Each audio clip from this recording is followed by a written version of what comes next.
Ayan, medyo mapula yung nose ko.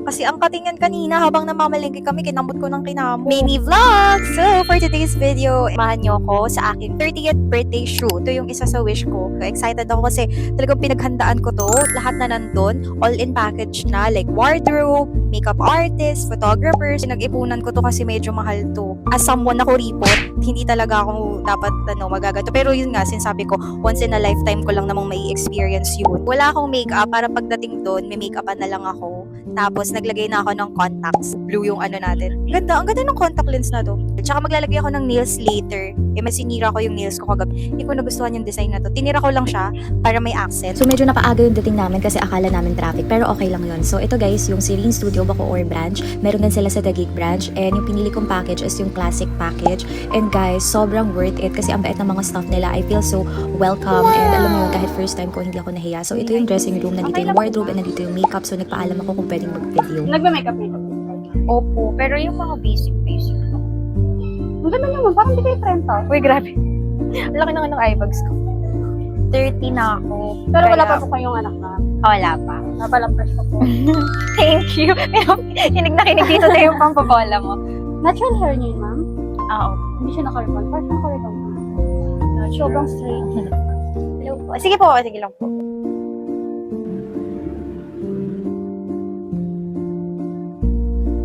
Kaya po pa dito, medyo taas pa po. Yung curl.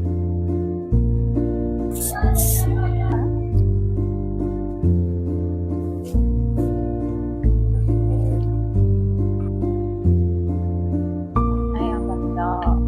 After makeup, nag-finalize kami ng wardrobe and then dumiretso na kami sa pinakang studio nila. So, dalawang theme yung gagawin, which is yung plain backdrop theme and yung lavender luxe theme. Ito yung first look, lavender yung suot ko dito. And ang atake ko dito is parang soft girl, soft girl. Kasi guys, kahit lavender yung favorite color ko, bihira yung mga damit ko na lavender. Kasi hindi siya sa akin bagay overall. Alam mo yun, maganda lang siyang pang-accent, which is yung mga gamit lang na mga small things, yun gusto ko yun. Pero yung isusuot ko as a damit, parang hindi siya talaga sa akin bagay. Pero this time, in-embrace ko kasi favorite color ko talaga yung lavender.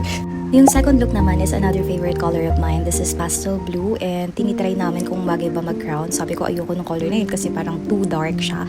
And yung next is sabi ko parang hindi naman din bagay. Kaya nag-decide ako na huwag na lang maglagay ng crown. Pero lately ko na-realize na bagay pala siya. I mean, mas bagay pala yung last kong tinry. Sayang naman. Tapos pinaka nagustuhan ko dito guys is yung creative direction. As in wala ka nang iisipin kung ano yung dapat mong i-post. As in super chill na photoshoot lang. And ako na yung sumuko. Ako na yung napagod kasi ang daming gustong ipagawa sa akin ng photographer. Which is I appreciate kasi talagang masusulit ko yung binayot ko. Ito nga pala yung third look and last look na gagawin namin for this shoot.